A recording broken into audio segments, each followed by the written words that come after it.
Oh, yeah.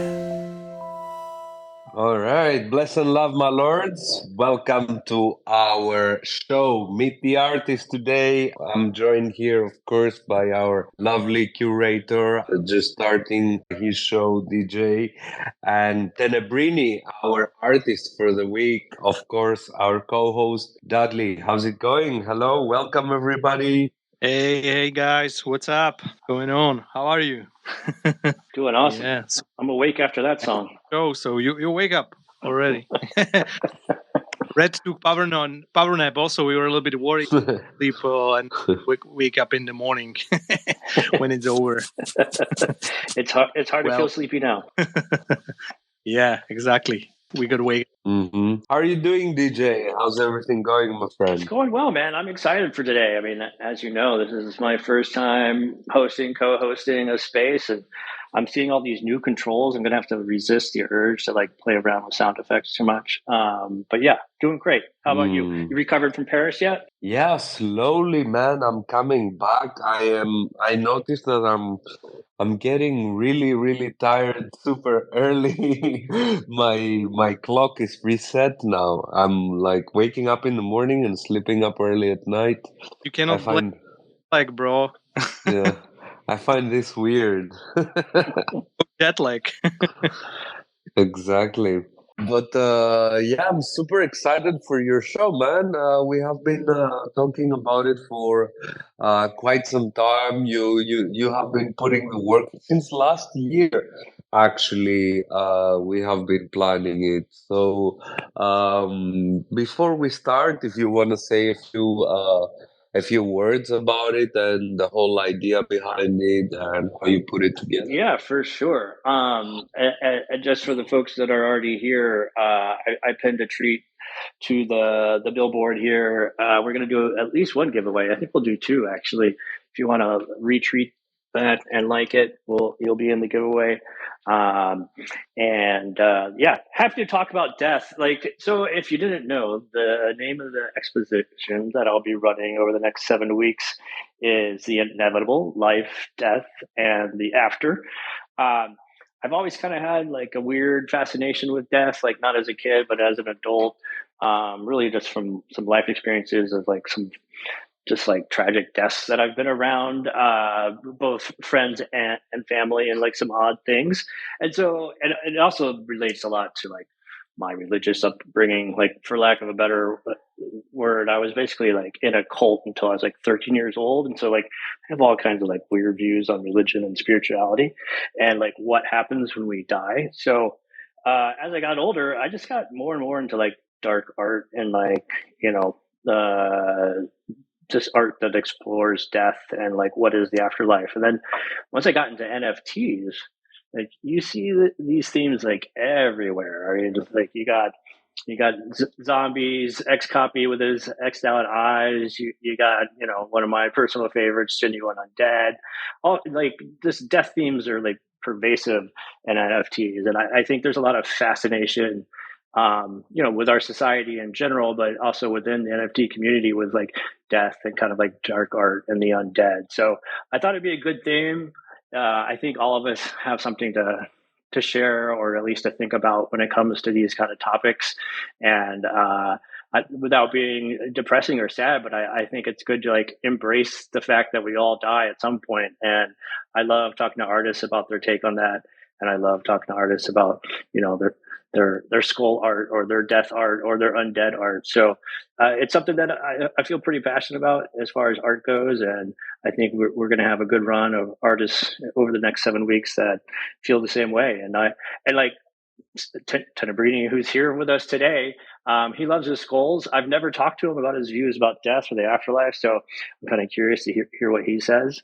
And of course, at any point you'll want to come up on stage and ask either questions or talk about your own experiences on this issue, definitely welcome, and you're most invited. But yeah, Red, Dudley, unless you guys want to talk some more, I'm happy to kick things over to TексNXBRINI here.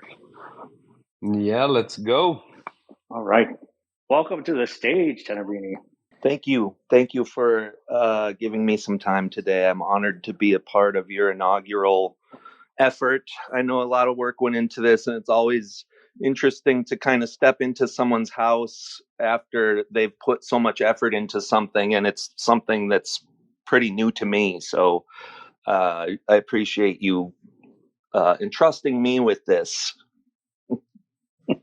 Yeah, no pressure here. No pressure. No, you like, I could say the same thing about you. Like when I discovered one of your NFT projects last year, the Death Wish Skulls, I like, as you know, I dove in like pretty deep quickly, and like you were very active in the Discord. You still are very active in the Discord, I should say, but like you're very welcoming into your house, I'll say. So happy to return the favor. Great to have you here. I don't know, like I don't have a lot of canned questions, and I don't want to get necessarily into the heavy death and undead stuff, or maybe the fun death and undead stuff right off the bat. But I'd love to hear a little bit about your background and like what got you into art, and like what keeps you driving into art. Well, I think what got me into art, it was like early little kid stuff. I just always gravitated towards drawing because, as a little kid, I was one of those kids that wasn't really outgoing. I wasn't good at sports. I wasn't good in the groups on the playground. And so I was pretty self-sufficient. And I got into fantasy, like as a little kid. Dungeons and Dragons was kind of a new thing. I got really into that, and comic books and things like that, and just my imagination. I read a lot. Not awkward to the level that I was outcast, but I was different. I always knew I was different, and I also I had to always be keeping my hands busy. So I've always just been drawing. I used to like just cover notebooks when we would cover our school books with these book covers made out of grocery bags that were blank, and over a trimester it'd just be completely graffitied up. So it's just always been coming out of me. And as I got older, I figured that I didn't want to be a starving artist because I didn't really necessarily have something to say at the time, as I understood what an artist was supposed to be, but I didn't quite know what else to do. I just kept making stuff. And so I started to gravitate towards certain subject matter. And over time, I started to understand how to make use of these things and make myself marketable as a creative being in a way that would satisfy me as a person, if that makes sense. Yeah, absolutely. And very nice to meet you, man. And thank you for being part of our Red Lion Gazette with your work this week. So super thankful and grateful for that. Likewise, appreciate it. Pleased to meet you. Yeah.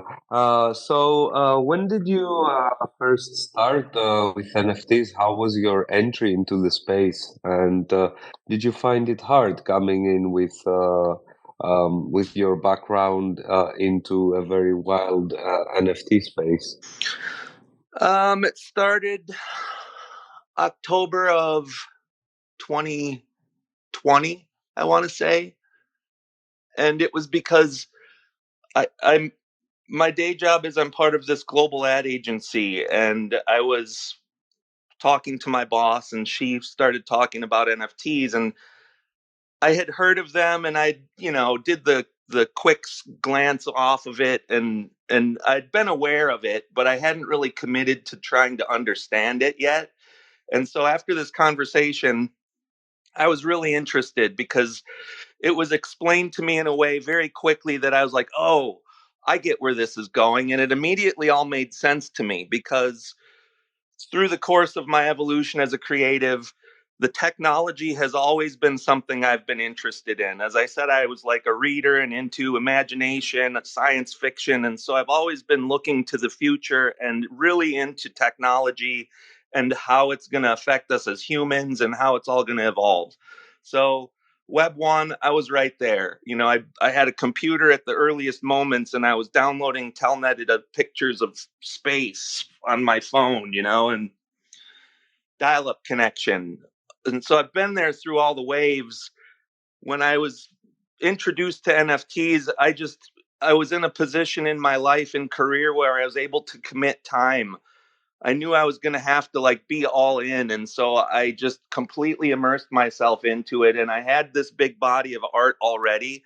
So I used that as like a batch of work to tinker with on Tezos. And I did that from October to December. And during that time, I was watching everything happening around me.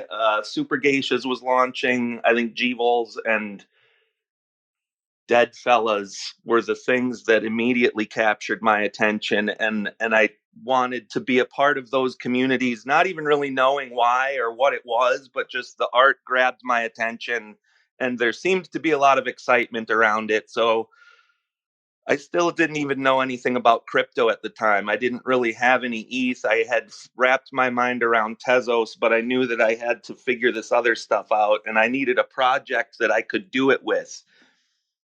So skulls have always been a thing. I've had this little book of skulls sketchbook for years that I always drew just a skull on every page, and I was already doing that. And so I had started going down the path of trying to figure out how I could use that, but it was each one took too long. And I wanted to figure out a way that I could somehow keep up with the maybe not keep up with a 10K project, but have enough work coming out rapidly enough that it would keep people's attention on a daily basis. And the only way that I'd be able to do that would be to draw and mint one thing every day. So I'd done personal drawing challenges in the past to see how long I could draw the same thing every day. And I had gone like 3.5 months was my record. So I figured I'll commit to. That's very impressive. The same thing? Yeah. That's a super good exercise. Yeah, and it part of it is that, and part of it was just this. I have to keep my hands busy, so I don't want to have to think about what it is every day. So I'm just going to draw a skull every day. Some people draw flowers every day. Some people draw birds every day. That's what I'm on now. It's like it's an exercise. It's just an outlet for this energy that I have to direct somewhere somehow. It is the most creative exercise you can do as an artist, drawing the same thing every day, because it's so boring that your brain has to come up with ways to make it better and more interesting and more pleasing. And yeah, it provides daily incremental improvement. And probably you are an artist yourself. Being an artist is like being an athlete. You gotta train it, right? Yeah, for sure. The daily practice, even if it's 15 minutes a day, doing it every day is huge because it just trains that muscle memory. So yeah, that's how it all came about. I had to figure out a way to do this daily. So it was me teaching myself how to use Procreate, which sped the process so that I could do this every day. And then I just started minting them, and then someone reached out and asked if I wanted help because they saw what I was trying to do and had some ideas. And based on my history of other things, I knew that this time I wanted help.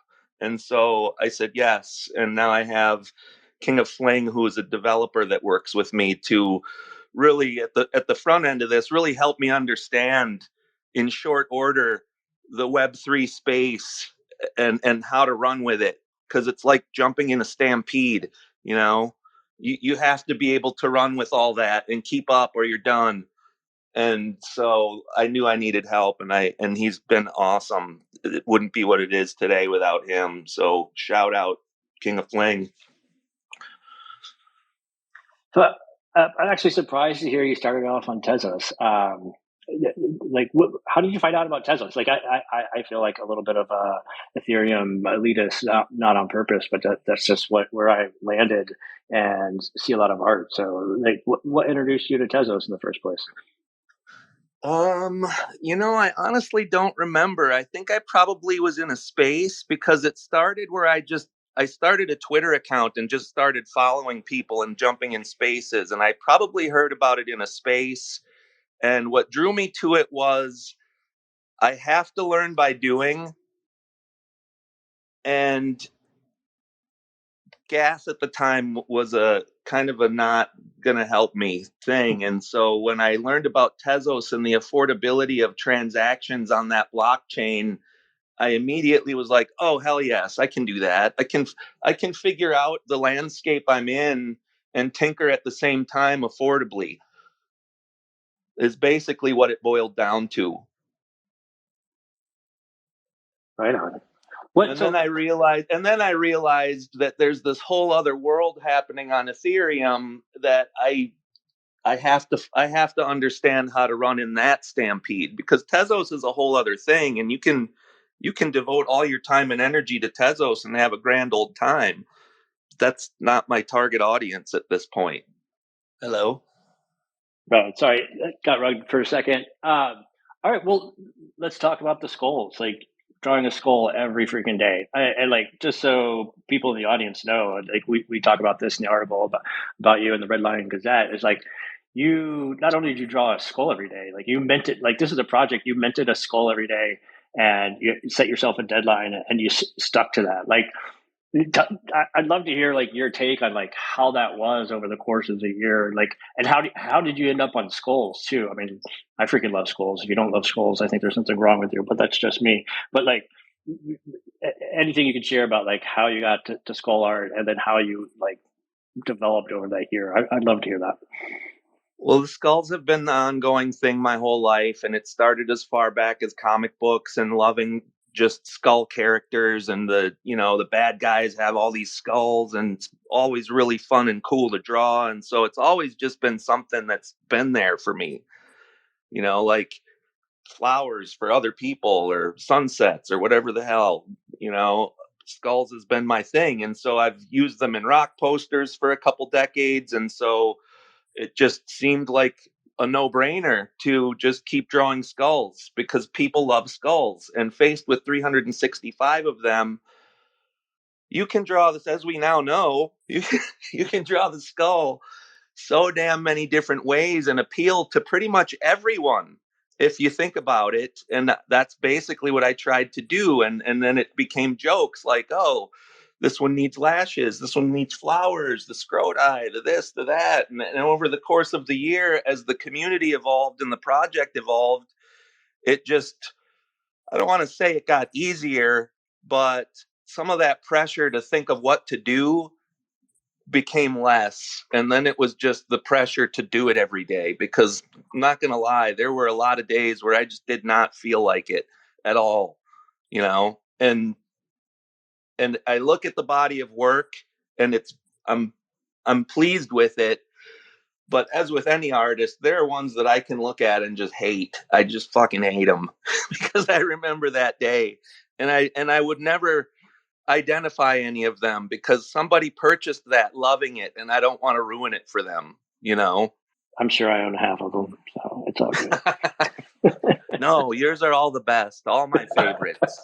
Of course. I'm your number one fan. No. Well, so like, that's so nice to hear. Let me cut in. How do you collect TексNXBRINI's work, and how did you first start to collect it? Yeah, I do collect it. I found him on Twitter, I don't know, probably like 2/3 of the way through the year. I think I saw a post that someone had retweeted about my very first skull that I purchased. I'm going to see if I can actually find that tweet and pin it. But I was like, this is badass. It's it's got a little drug reference in it with some acid, which is another thing I'm sure I could talk to a few folks about from my early years. But I just thought it was wicked, and I jumped in. I think it was still the format was like live auctions on OpenSea, and I put in a bid and ended up winning it. And then I found the Discord and like just started chatting there. Like the owners were, the other like fellow owners were great. TексNXBRINI was very welcoming. King Offlin, who right on, like it was just great, and that's how it happens in Web3 super easily. You find the artist and immediately connect. I love it, man. as in like in traditional art that you never meet the artist that you buy. Things are changing so fast. No, it's crazy. I mean, it's really crazy. It's like this technology just, bringing everyone together from around the world with like a shared interest. Like you can't find your niche of art in Web3. I don't know what you're looking for. But yeah, the project's been great. TексNXBRINI's been like very accessible, and like I know he didn't mention this, and I think it's worth noting. Like he did this for 365 days all of last year while holding down like a full-time, creative director job. Like that just blows my mind. I can barely like keep my job and then like want to make dinner every day. So like mad props. Could you tell me more about like Procreate? Like you said you had to learn that to get faster. Like from a technical aspect for those of us that don't use Procreate, like could you share a little bit of that? Yeah, I mean, for a long time, I always just drew things with pencil and ink, and I would, do the pencil sketch the long analog way, and then ink it, and then scan that, and then pull that into Photoshop and color it in Photoshop, and that takes a long time. And that's actually how I started doing the project in that stage between October and December before I started the 365. I had pulled a batch out of my little book of skulls and I had scanned them and I was coloring them and I was going to release like a batch of 20 of these one of ones. But watching everything move so quickly around me, it was taking too long and that wasn't going to cut it for me. So I had this iPad and I just never committed to using it for anything. I had bought it for a job that the illustration I had to do, I knew I could do, but it would take me a really long time. And so I bought an iPad and did the illustration in short order, but then I never had another job that needed it again. So I just went back to my old ways and never made myself really use it as a tool. So it'd been sitting there.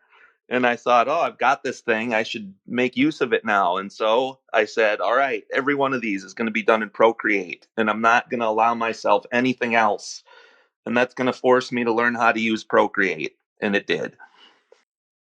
And the minting, like, did King of Fling handle that for you, or like what was your role in that? Like, I feel like that'd be hard to learn. No, that was me, and I had been into it for the better part of January before he came into it. I had just been minting, and I don't know that I had sold any yet, maybe one or two. I honestly don't remember.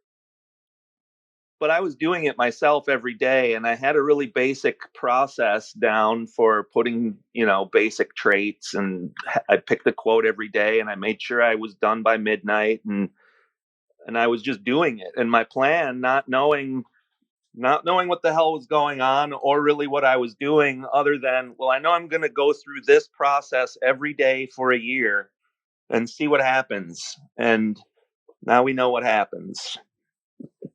You didn't go insane, so that's a positive. That you know of. You hide it well, then. How about that?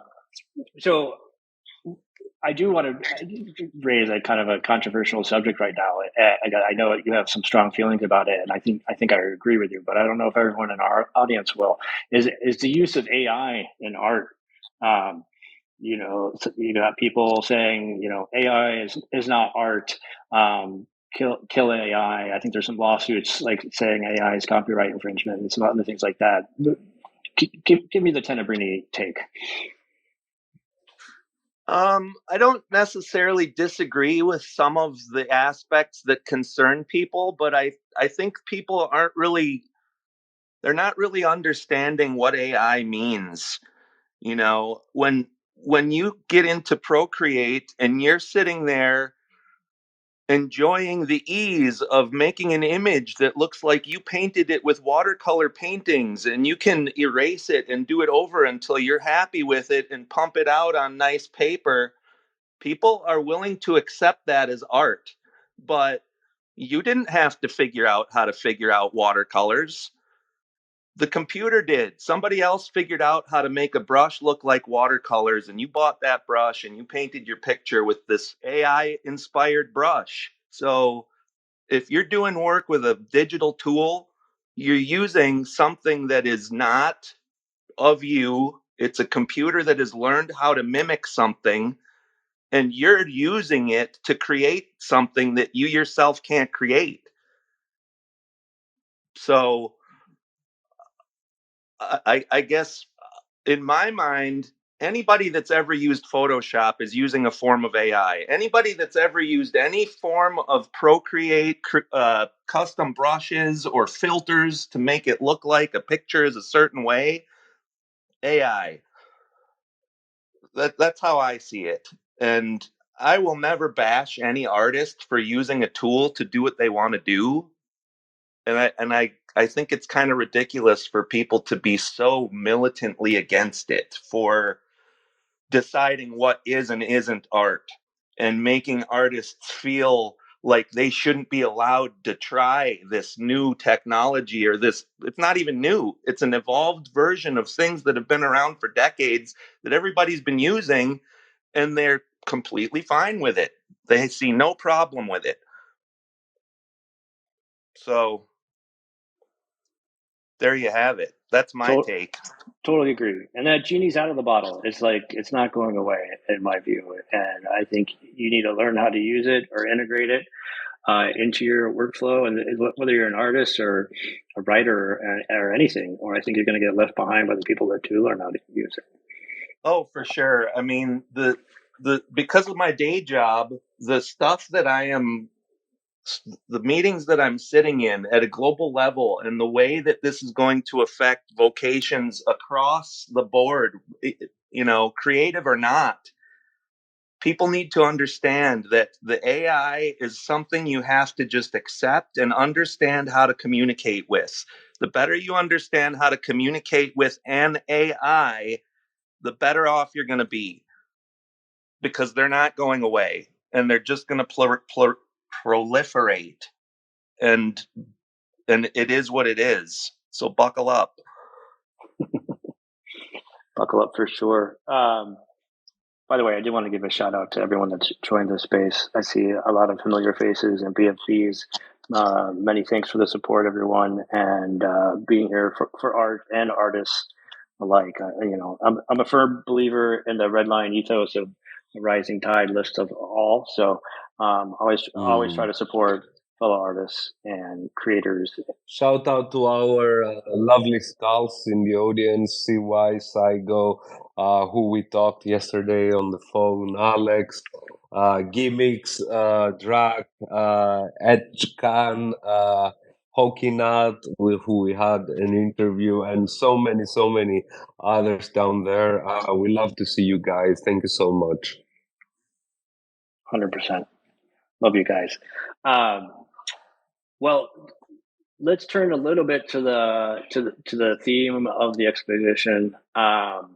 First off, before I get to that, I actually found the tweet welcoming me into the Death Fam. I actually had my timeline way off. It looks like December 2nd is when I dove into the Death Wish, but it's been OG, DJs, OG. Always. Yeah, but I got my orange, or not my orange. He's a blue skull with a orange lightning bolt through it. Kind of reminded me of the Grateful Dead.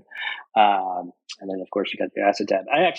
The side note, I actually got these printed onto sneakers by TXNXBRINI. I got to post a picture of those at some point. I don't have one to share right now, but they're pretty dope Converse. Anyway, so I'm gonna find the tweet I have with your Artdrop, TXNXBRINI. It's called Deliverance. I gave my interpretation of it on Redline in the article about you, or on the Artdrop page. I'd love to hear any thoughts you'd be willing to share about your process in creating it, and any thoughts that went into the piece. I think I had written something along the lines of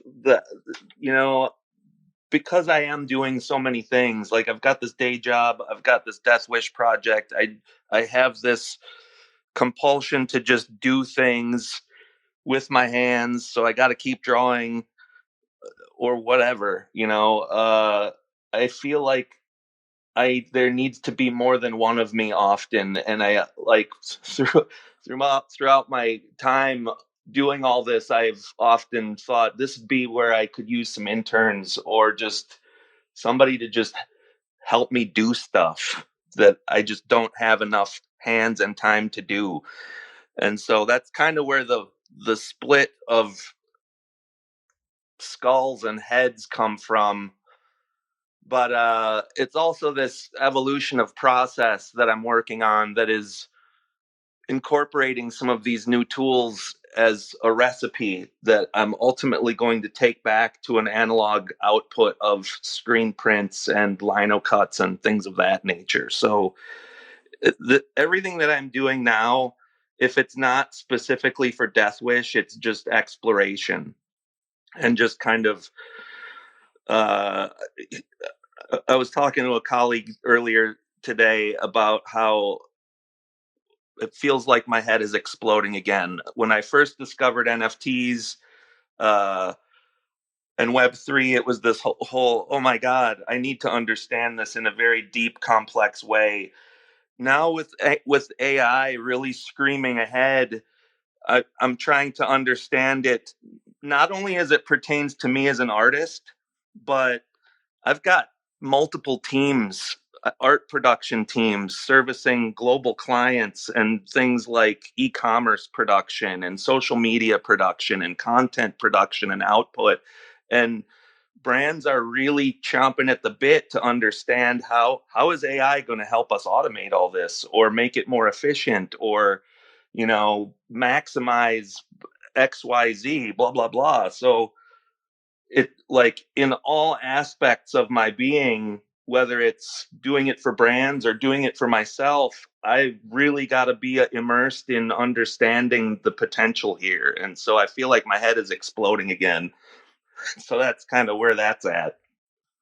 As far as death, like you, I have religious background. I grew up Catholic. I went to Catholic school through 8th grade and then made my escape, but always remained interested in spirituality and what different cultures believe and what different histories have been taught and how it all intertwines and why are we here. And I am a spiritual person, and I am aware of something. I believe there's something after this.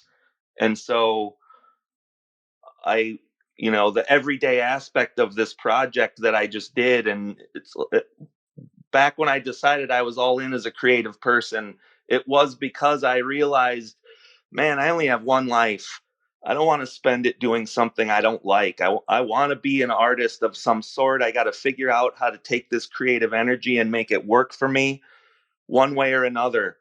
And so that's just what I set off doing. And so it's kind of come back around through that project of, all right, I got to go to the next level because I only have one shot at this. How am I going to do this? And so that subject of making every day count, just draw the skull every day, think of a death quote every day. This could be the last one. And I thought that a couple times. I wonder, that would be pretty fucking weird if I wasn't able to finish this because I died, Oh, man. Yeah. I mean, you're speaking to me right there. I mean, the whole process. I mean, we got to. It's easy to take every day for granted, right? But we can't. You got to live every day like it could be your last. You brought up the death quotes. Like, for folks that don't know, like, each bent of the Death Wish skull comes with a unique quote. How did you go about, like, picking a quote or finding a quote? Was that something like you did every day, or did you have like a list you chose from? I'm just curious because you've got some great ones in the collection. At first, I was like thinking of people that I liked and trying to think of quotes. And then I realized that I shouldn't have done that because, like, I had already used Jerry Garcia when it was the day that Jerry Garcia died, and that would have been perfect. But I didn't want to reuse them, so I have a Goodreads search for death quotes, and it's like hundreds of pages long. So each day I would just go to the page that corresponded with the day. So day one would be page one, and I would just look down page one and find one that I liked. If it wasn't the day specific to something, like on some days, if I had the forethought, like there's one, it's a reggae one, and I think it's the anniversary of Peter Tosh's death. And so I think it's a Peter Tosh quote or something. So sometimes I would try to be very deliberate about the quote, but most days it was just going to this Goodreads search and based on the day and the corresponding page, find a quote that I hadn't used that I liked. Just because, I love it, man. Automation, Yeah. I will tell you, I know you have 2 Jerry quotes in the collection because being a little bit of a deadhead, I had to search for those. A lot of great ones, though. Well, I would be doing a disservice to myself and all my fellow genuine undead I see in the audience here if I didn't talk a little bit about you not only being a holder, but making the skull kind of the unique one-on-one of that. I'm going to try to pull up that tweet and pin it to the board here, but tell me why you just decided to do that. Like, why did you make a one-on-one of your genuine undead? At the time that I got into that project, it was like I bought the one that I had because I could afford it that day. And then it blew up and I was like, damn it, I should have bought 2. And so I've basically just been watching, but I wanted, I've been watching what's going on and I love it. And I don't have time to participate as in depth as I would like to in something like that because I have my own project and I have a job and all this other shit going on. I just really like what they're doing. And so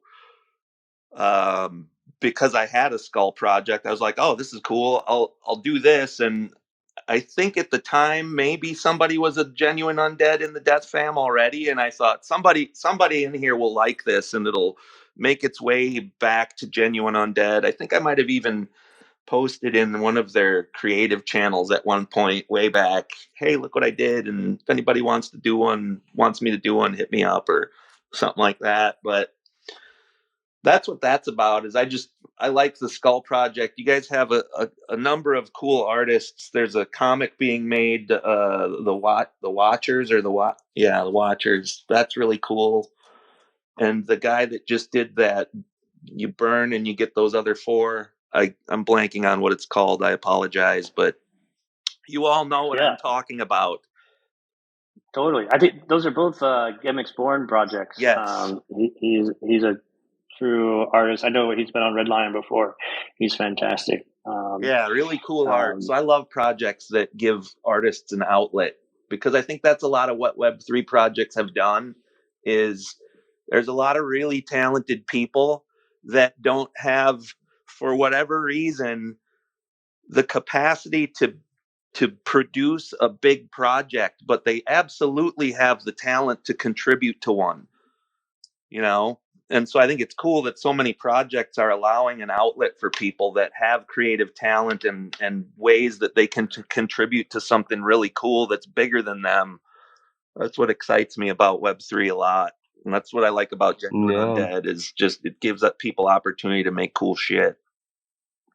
And also with Red Lion Studios, we promote a lot of complex artistic collaborations to create a product where the product the art product is the most important, not the artist's names or who is involved, but the actual artwork. So I find that really cool. But my next question was about your name. I'm super interested to hear where TXNXBRINI comes from. Sounds really cool. That's my name. My great-grandfather came over on the boat, and there's a small handful of TXNXBRINIs in North America. Oh, it's your actual name? Yeah, my name is... Oh, that's so cool. Stephen J. TXNXBRINI is my name. And I had... for a long time I did art as cerdo, CERDO, Spanish for pig, because my ex-wife said, "Oh, men are pigs," and so I was a pig. But at any rate, at a certain point, I thought I like my name. TXNXBRINI is a unique name, and super unique, man. At the time, gig posters were blowing up, and gigposters.com was a thing. And I don't know if you're familiar with Frank Kozik, but he was a huge inspiration in my evolution. And I was just looking at that one day and thought, Kozik just says Kozik. I'm just going to be TексNXBRINI. People will remember that, or at least remember some fucked up version of it, because I've been called many of them throughout my entire life. So, what artists you look up to, crypto or not? Wow.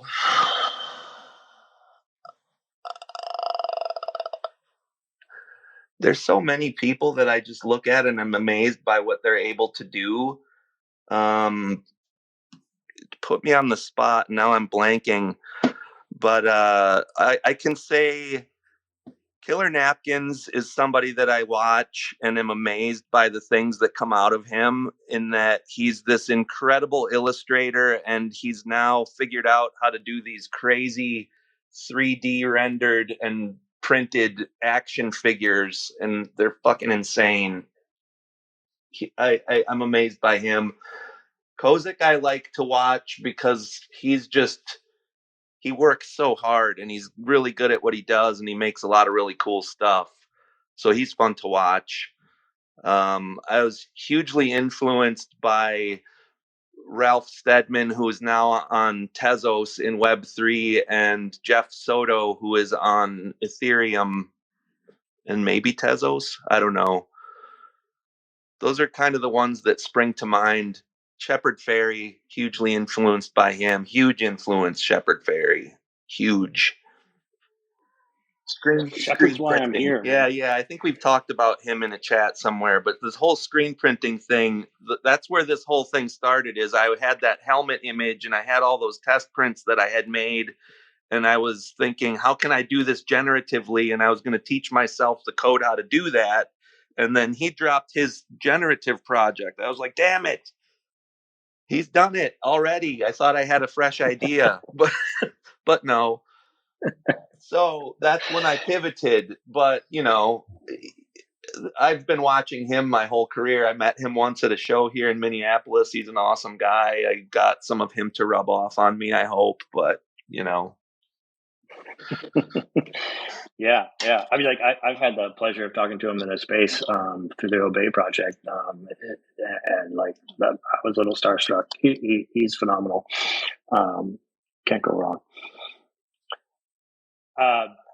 Okay, well, I know you got a hard stop at the 30-minute mark, so I do want to save some time for questions, but I also want to encourage everyone, if you haven't already, to like and retweet the first tweet I posted to the billboard, so you can enter the giveaway. We're going to give away a piece of TексNXBRINI's and one other from my personal collection. All you got to do is like and retweet that. I'll do that at the end, but let's talk pizza, man. You love pizza. Oh wow, I love pizza too. Yeah. I mean, yes, sir. Yeah, I mean, people that don't, I'm always suspicious of. Very much so. I don't. I was going to write a small guide about pizza, about all the having eaten in all the pizza restaurants in the Caribbean. Yeah, but remember, you're on keto, man. Now. Yeah, now I cannot. Yeah, now I cannot. Well, I'm the only man that went to Paris and didn't have even a fucking croissant. You've got strong willpower. I couldn't do that. Yeah, no way. And I couldn't get a pizza. Yeah, so TексNXBRINI, you've got at least one school. I think there's more than one with pizza. The "Stay Hungry" quote, which I don't know if that comes from you or that comes from Space Addicts, but like, how does pizza make its way into your art? Well, before I figured out that I needed to be an artist, I thought I was going to be a chef. And so Some of my first jobs were in pizza places. When I was graduating high school in like 87, I worked at this pizza place in an arcade, and that was like one of the best jobs I ever had. And then later on, as I evolved as a cook slash chef, I was working at a place that had a wood-fired pizza oven, and I ran that station for a number of years. So that was pretty awesome. And I thought for a while that I was going to try to have like a by the slice joint on the corner in Minneapolis somewhere. But restaurant industry is a grind, and I talked myself out of it and got on the art path. So pizza's always been a thing. I love cooking and I love food, and pizza's one of my favorite things to make and eat because you can make it so many different ways. Well, I'm sure you make a mean pizza, but I'm glad Art went out. We all get to enjoy your art. We wouldn't all get your pizza. Well, it was actually a chef that was an artist that did the opposite flip that convinced me to go to art school, because we talked all about what the hell I was trying to do. And he said, well, if you really want to do this, you got to go get some sort of culinary arts education. And then we talked about what I really liked doing. And he said, and he was an artist himself that decided to go to this different route. And so he explained kind of what was in front of me if I made that decision, and he encouraged me to do it. So that was pretty cool. That's awesome. Well, on that note, like, do you have any tips for, up and coming rising artists, wannabe artists in the Web3 space, and how they can not only get better at their craft, but get their work out there in front of more collectors? It really is just about commitment and not getting discouraged. What I see a lot of in the Web3 space is so many artists that are frustrated because they're not getting sales, or they're not immediately getting popularity, or their follower count isn't growing as fast as they want it to. And man, this stuff takes time. You really got to get a thick skin and be ready for some be patient and commit to doing it, because you can't give up. If you really want to succeed as an artist, you have to be an artist. You can't give up. You can't stop because you're not making money. You got to keep making art. Otherwise, it's a hobby. I think I tweeted that the other day. If you give up, you're not really an artist, and it's just a hobby. You're just doing it to try and make money, to see if somebody likes your work, to get a happy feeling if someone puts a like on it. And there's nothing wrong with that. There's nothing wrong with that. I don't want to discourage anybody using a creative outlet, but if you really want to succeed as an artist, it's hard and it takes a long time, and you got to not give up, and you got to have faith in your vision. So true, and great advice. I saw that tweet. It was great. I do want to, if anyone wants to hop on stage, ask questions, or just talk about their own experience. Yeah, now's the time. Definitely feel free to raise your hand. We'll get you up here. We have our first friend. Yeah, let's do it. There we go. I got it for you. We have 50 people on this space. Woohoo! Hey, I want to big one. Yes. I want to shout out Sherry TXNXBRINI Facciabella. She's my partner in crime, and I wouldn't be able to do any of this without her. I shouted out King of Fling, who's hugely supportive in the dev side, but from keeping it together and bringing family spirit to the Discord Death Fam, and just helping me on the back end with my life and family. I can't do this without her, so I wanted to shout out Sherry. Thank you. One love. Hey, Jonah, what's up? Yo, what's going on, everyone? What's going on, JD?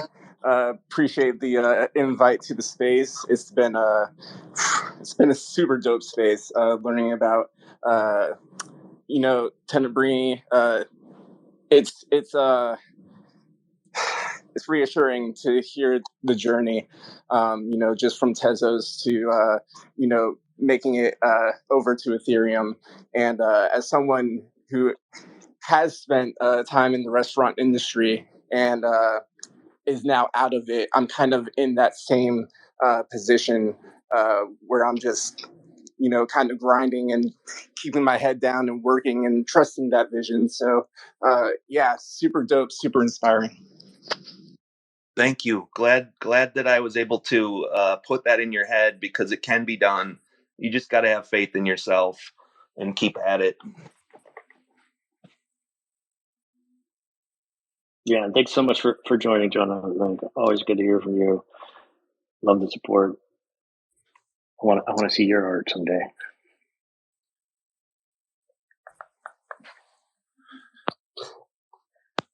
And I don't want to let slide that TXNXBRINI. It sounded like you offered commission work for Genuine Undead Skull, so I'm gonna have to hit you up on that.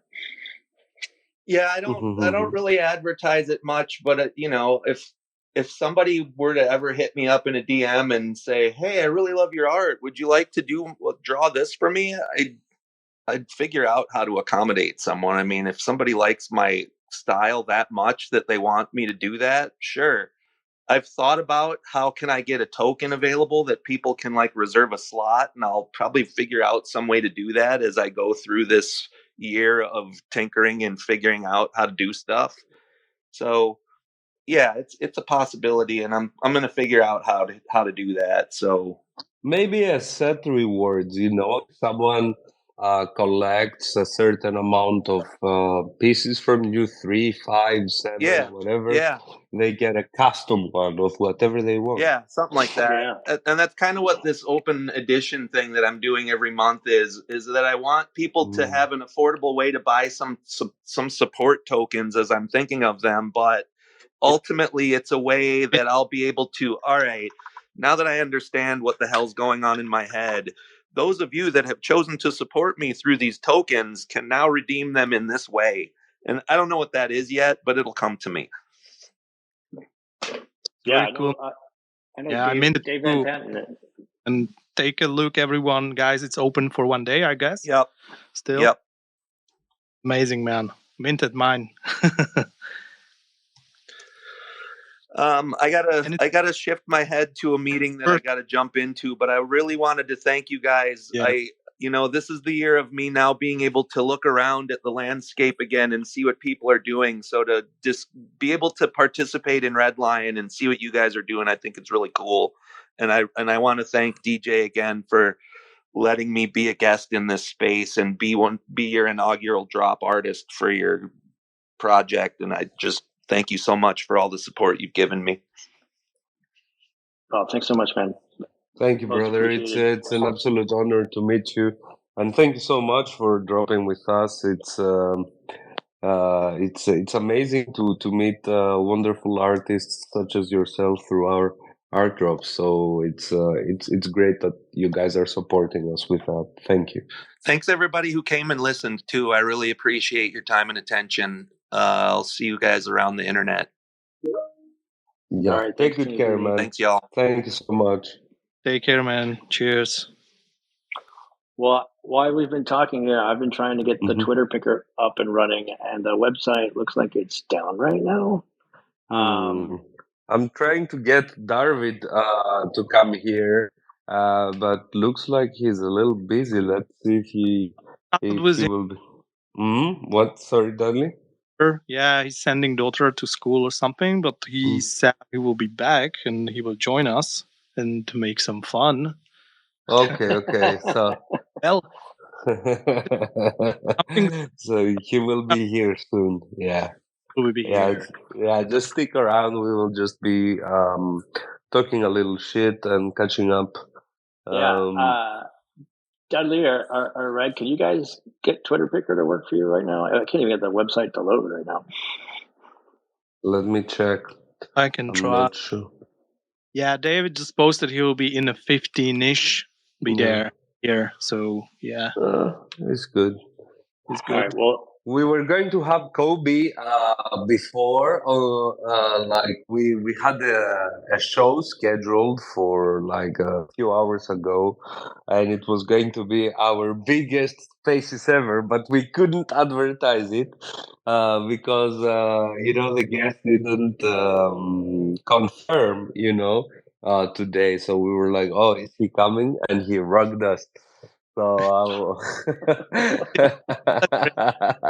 Good thing you weren't advertising. it's okay. It's our fault for trying to punch above our weight. But yeah, maybe we maybe we get him in the future. Who knows? But it was it No was one's good above that. your weight. You've had Yeah, so but many it was good superstars. that we didn't advertise it because it would be like, "Hey guys, look, we have a big interview," and then. We also had the joy the other way, just like But this Joy didn't rag. I was in Paris. and I forgot about you, it. you forget. Yeah, I DM'd him immediately, and he said it's better. I asked him to go. Actually, we'll send him a reminder today. I already asked him to go live for tomorrow. I hope he has some time tomorrow. It would be really really cool. We don't have a show planned, so it would be great. And the smileys look great, guys. Like check them out. Especially Pops, you said should check them out because they did that individual render, didn't they? That's a speculation. We need to ask Joy, actually. Yeah, it seems there's reflections and like specular light and all this stuff that you cannot just put layers on top of each other. So maybe like what was that first not first 3D, it was like a 3D pro. Oh my god, the Yetis. No, not the Yetis. How were they called? Do you remember them? They were 3D. I don't know, but in my head there are still these dopes. the dope doggies. What was that? Oh my god. I will never was awful. Well, I got Twitter Picker working on another browser. Is Ripchain here? Ripchain, I don't know. Ripchain, if you're here, request to speak. I'm not gonna. Yeah, he's here. Right on. Ripchain, you're the winner of the giveaway of. Actually, I didn't post it, but it's one of the pieces I've collected from the Death Fam. It's an Everyone Dies poster NFT form. I love it. I don't think any are for sale on secondary. It was a bidders award for I think was it the last or one of the last Death Wish skulls to go on auction at the end of December. So I'll make sure to get that to you. I'll DM you, follow me if you can, and I'll airdrop to you. And our other winner is Pandemic Phil, who I know from Death Fam.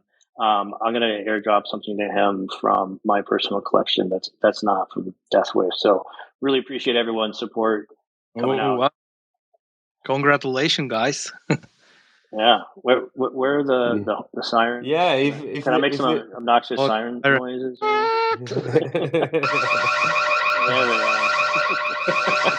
Oh, someone's prepared with the soundboard. Yeah, sounds deadly.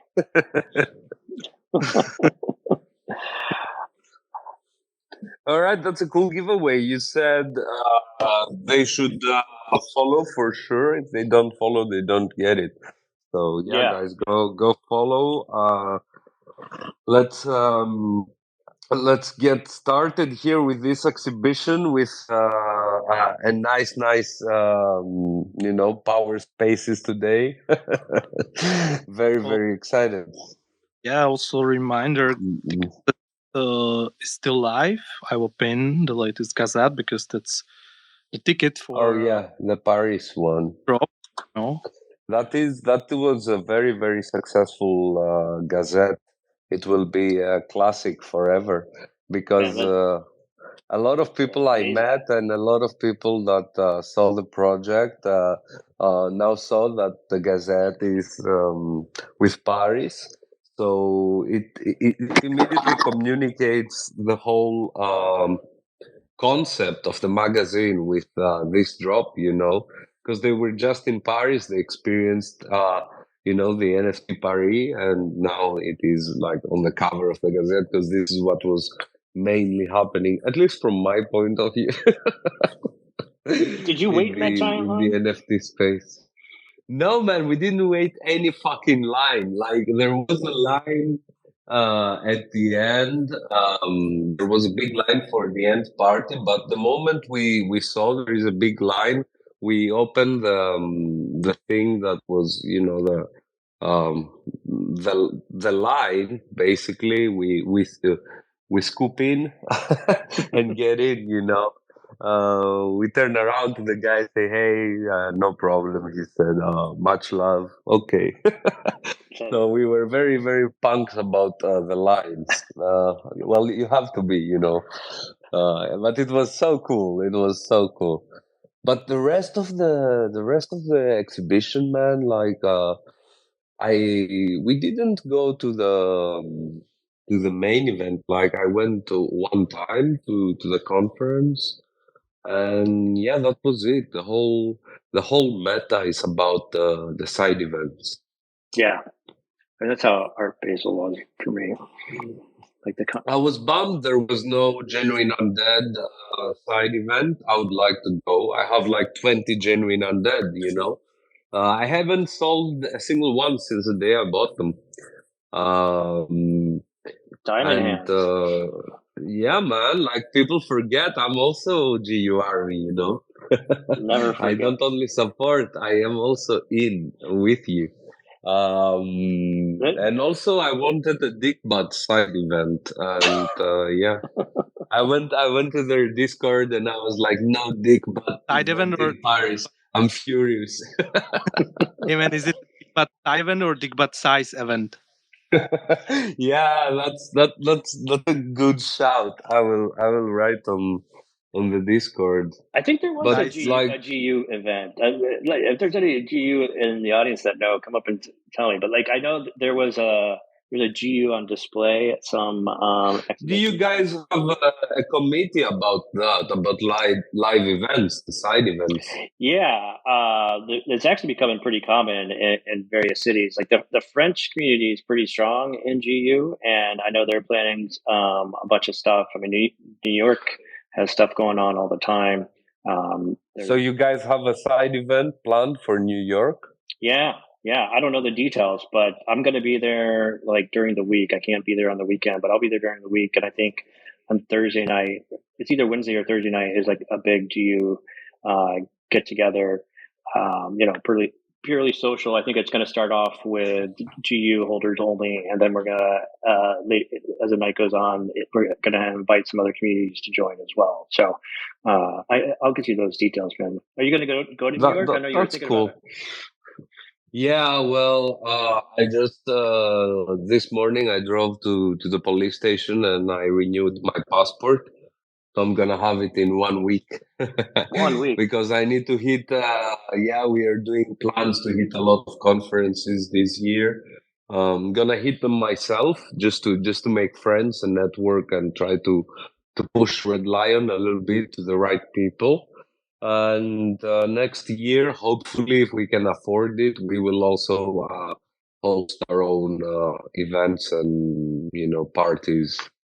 Maybe in collaboration with other communities. That's what I would love to do. No, I think it's great. I mean, like meeting folks from this space in real life, it's so much fun. Like I went to Art Basel in December and like met a ton of people, artists and like other holders that I only knew online, and complete strangers. And like it's just reaffirming to like talk to people and like realize like all these, all these people you meet in the metaverse with these PFPs, like they're real human beings and like they're fun to hang out with. It's unbelievable. It's unbelievable the dynamic and how cool it is to meet, as you said, all those real people in real life. You meet some people that like you wouldn't see on Twitter, You meet them, they're super nice, and you follow each other, and you see it's like a shitty little PFP that you would never pay attention, but the person is wonderful, and you're like, oh, I'm so shitty guy, not paying attention, but how can you know, how can you know sometimes? Yeah. Can't judge a person by their PFP, right? Yes, exactly. Oh, Darvid is here finally. You should all check the content he's doing in our server. He's posting those fucking hilarious videos about with the regulars and everything. About it. It's absolutely insane. Who are you talking about? Me? I'm out there Yes. running, and you're trying to put the finger in me, and I'm here. Yeah. Fuck. Yeah. Finally. Oh, Welcome. man. I've missed everything. And it's like, I'd like to have information as much as possible, but I have no fucking idea what's going on. But, I'm here. Yeah. But I had on the beach this morning with my Perkins fucking Merkin, and now. Oh, you got your Merkin on, you sexy beast. I had my Merkin on, yeah, because when I normally run around, everything just sort of slaps like two pieces of steak together, albeit a tiny one. Anyway, how is everybody? Yeah. We are great, man. Very happy to hear from you. How are you doing? Yeah, I'm pretty good. Normally, I'm incredibly relaxed, but at the moment, I'm chafing at the bit, running around like a blue horse fly. But I'm chilled now, and it's nice to be here. Really, it is. Yeah. I wanted. We have one matter of business to discuss with you, sir. What about the idea to create a non-profit organization with Web3 small media projects like ourselves, regular news network, and we can add a bunch more to the mix. I have a lot of cool podcasts or tiny little projects. For example, the Genuine Undead Times. It's also a very specific media project that would be suitable if they would like, and regular news and so many others we can band with and create a little brotherhood around that common passion. I'm I'm entirely excited about it. Pepe keeps pushing it to me, and the way that he tells me, I start to become tumescent with anticipation. I love doing things and creating content. I have all the time in the world normally if I'm not running or drinking. So I am interested. Yeah. Well, I have quite a heavy regime of relaxing about things and stuff, so. But you will be the president, No, I will be the president. I will be the president. I'm sorry. Yeah, you would have to be the president. Unfortunately, you will be I'm the not secretary. reliable like that. I wouldn't mind it. Yeah, but Pepe is my assistant, and he's my best friend in the world ever, and he keeps pushing me, and he thinks it's a great idea. Yeah. Yeah, for sure. Absolutely. I think we should do it. I see a lot of little projects like that. I think it would be really cute if we actually band together and I don't know, maybe at the beginning do nothing with it, but I think eventually we will understand what to do with it. And there's it's all little projects. We are all very friendly. Why not have some kind of connection, some kind of omerta? Absolutely. Doodly? Yes. Can you hear me, guys? I'm not driving. Yeah. You are breaking up a little bit every time. Yeah. Yeah, but I said you will be non-profit president of non-profit organization organizing non-profit organization. Well, we have to say non-profit, but maybe for profit, we got to keep our options open, we can't afford to take the high road here. Listen, fuck, I would love another mansion. I need another mansion. Fucking yeah. I need mansions, you know what I mean? I only have 4, a couple of apartments, some boats, and always another mansion. You know what I mean? For partying. Fuck yes. True to that. Yeah. What happened to the church? more- Like, let's go religious. Then we can be for profit and not pay taxes. Oh, it's a beautiful old church up for sale just up the road. It's fantastic. Yeah, We could renovate it. Only if it's haunted. Then you would all have to come to Austria and hang out with us. Yeah, no big deal. Austria or Australia? Yeah, Australia. Yeah, you know what I mean. You know, the shrimp on the barbie, koalas in the pool, platypus at the bus stop. You get it. It's hectic here. We'd love to do something. Absolutely. I don't have the skills. You guys have amazing skills. Pepe is always pushing it and showing all the content and all the stuff you create, and the detail is amazing. Yeah. Yeah, thank you, man, thank you. We also love what you're doing there with the regular news and all the memes that you're putting on our Discord. Thank you so much, man. This is like I like it. I like your waking up Discord. to this and looking at my face with your voice is fucking hilarious, man. Like, oh yeah, we need to. Pepe, Brian is Pepe's assistant, assisting Pepe, assisting me. But he keeps looking for a photo of yourself, shoulders up, mouth closed, shut the fuck up, and put the picture in. We need it.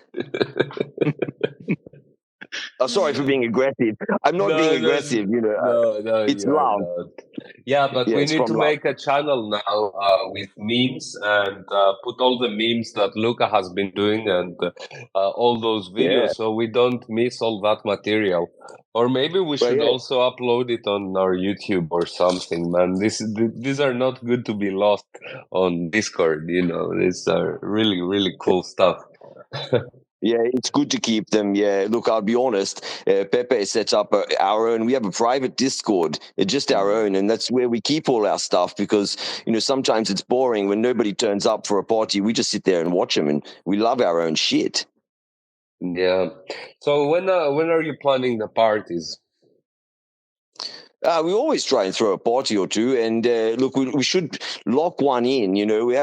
We keep throwing up some spaces here and there, and it's no big deal if everybody's busy. I understand that the timing is off sometimes, but we would love to have one and have a few people turn up. You know what I mean? Last time it was God Save the Goats. It was amazing. He just turned up. It was very special. We talked about a lot of things, personal things, private things, and then we got off. But yeah, it would be good to have one, and that's when we normally throw our parties in a space. Yeah, you're throwing them very, unpredictably, very stealth, and they are very short. Like last time I barely made it. You were like on air for like 30 minutes, and that was it. I was just getting warmed up, and you were like, "Okay, that's it for today." Well, if there's silence, I freak out. If there's any silence or like in the space, I just freak out and I have to fill it with something. But you made that space. So that was incredibly, I was honored. It was incredibly amazing when you turned up. You actually made the space. We just continued to drink here, and then we had to find some extra sherbet, and we had a great time. And that's the thing. I also cringe a lot, like when I'm doing the spaces, when you start and then there is an awkward pause or something, or when something doesn't go as it should, or you don't have like a question fast, you immediately start to feel a lot of pressure. Like every second is like destroying your soul, and then your mind just clears, and you feel numbness, and you're like, "Fuck, this is life now." And you don't want to feel like that. So every time that there is something like that going on, I can understand. I can understand you wanting to close it, but you gotta persevere there. Even me with a little social anxiety can do it. This is true. That's when I tend to get spicy, and I don't like to offend anyone, but I can't help my personality. I just get spicy. I'm impatient as fuck. You know what I mean? That's good. That's good. But let's do one. We'll organize one. I'll jump in your Discord. I love it in there. It's quite comfy. Nice people. Yeah, it's fun. So look, we'll organize one for sure. Yeah, Doodley has to be there. Yeah, that shit. With his new merkin. Yeah, he had to put his merkin on his forehead. Yeah. For everyone, any color, any size, just like. Yeah, mine just fits. You can nearly see whatever it is that's underneath it. Yeah, it was good. But it's a great artwork, man. Those merkins have good mimetic value. Oh, it was a beautiful. Look, come on, it was a beautiful thread, right? And if I hit the mint button later and they're all gone, I won't be sad. I'll be excited for Doodly. But you know what I mean. The whole thread was beautiful. A little story. I loved it. The pawn shop was a cool idea, man, and he's recycling the money back to 100% of the money he publicly buys the art from the other artists. So it's really, really cool. Like, you're happy to buy the drops, and they are supreme quality. Art for me, that's cool. Huh? I'm selling my art to buy art for me. That's cool.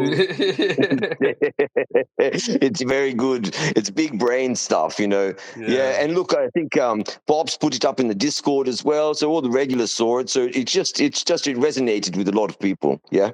Yeah, but also we need the regulars event. Now that we were talking about events, we also need to schedule a regulars event. Yes, there is some stuff coming. There's a lot of people working on a lot of things in the background as well. So actually, we should do that. Yeah. Yeah. Well, a lot of regulars are on their job, right? Yeah, they're all working. They're not as lazy as me. I haven't checked mine for ages. It's gonna be billion by the time. All your reg, got a lot of coin. Yeah. I'm saving up as well. I bought some candies and stuff with it, but the rest of it I'm saving because I want to be aggressive and I want people to be upset because I want to buy. I want them to go, oh, I'll buy that. And then it's like, no, fuck you, David bought it. Up your ass. Yeah. You want to be that guy, yeah? Well, I just think, look, I feel sorry for them. Maybe I'll gift them something, if they start to cry, because I don't like that. But other than that, yeah, it's fun. I'm making around 200 regular regs a week. Maybe I should, if I fill 5 regulars from the same job. Yes, you get bonus.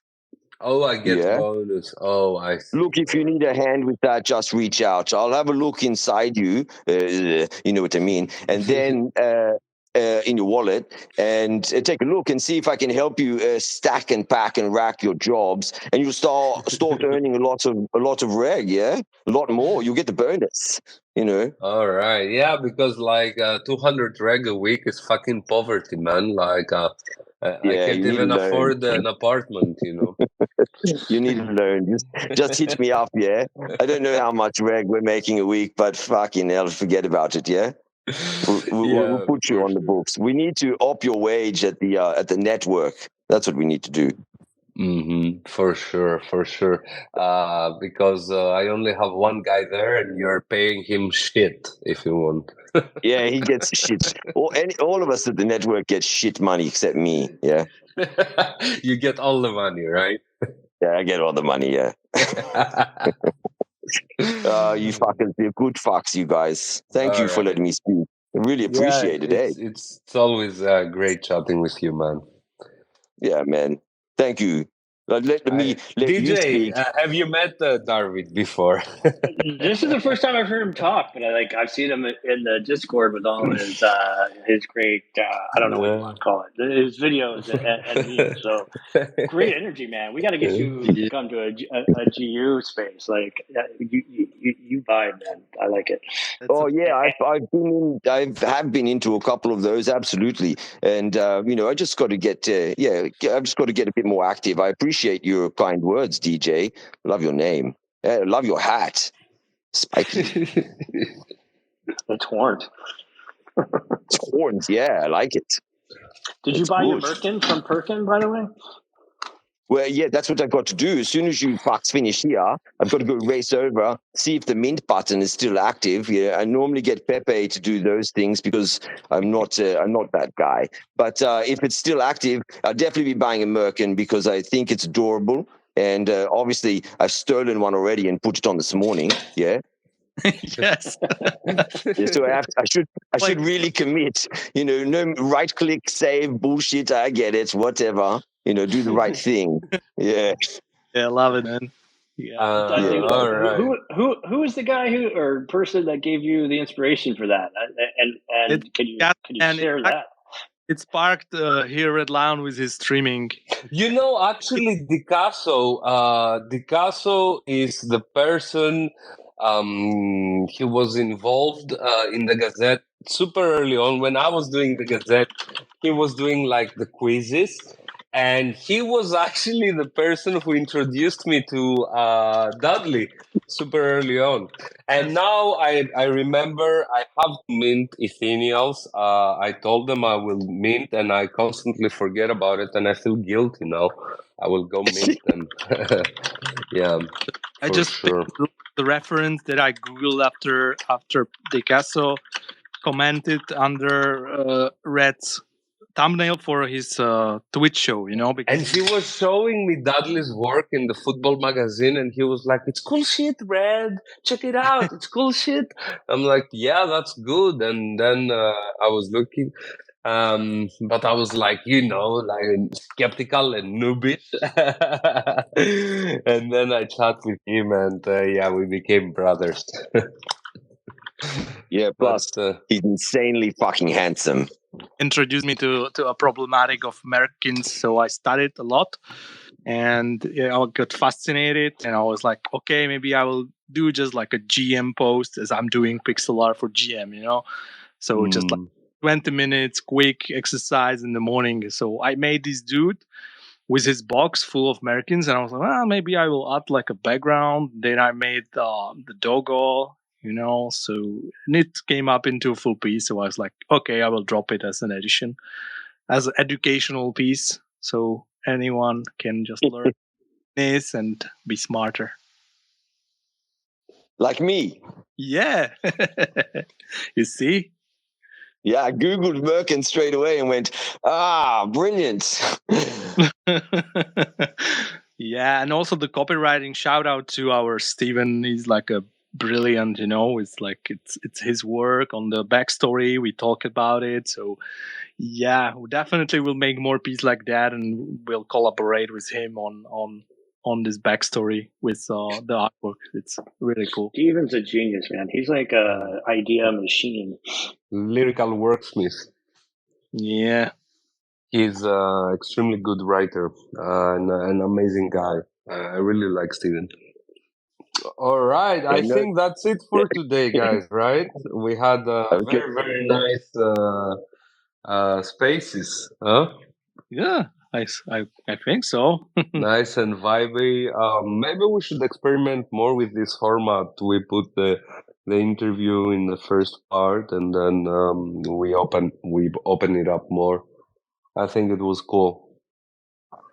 I'm honored, and I thank you for letting me talk. And I'll play this back absolutely 100%. Not just to listen to my voice, not just to listen to it, but I'll turn that we bit all up. know you're gonna skip straight to your voice. No need to pretend. Okay, then I'll put it back to the start. I get it. But listen, from me, from Pepe, from Brian, that fuck, GM, DN, you know what I'm saying, G'day. All of the above. Yeah? Love you. Yeah. We love you too, man. Kisses. Yeah. I'm going to put the mic on silent now. Shut me up. All right. So,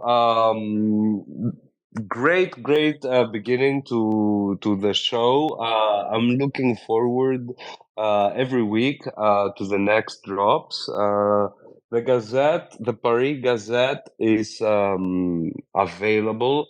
As you can see, it is an absolute banger. It is one of the favorites, I would say, one of the gazettes that people will remember. Very low mint edition and very cheap, 0.015, guys. And you also get an amazing art drop by TексNXBRINI, curated by none other than DJ.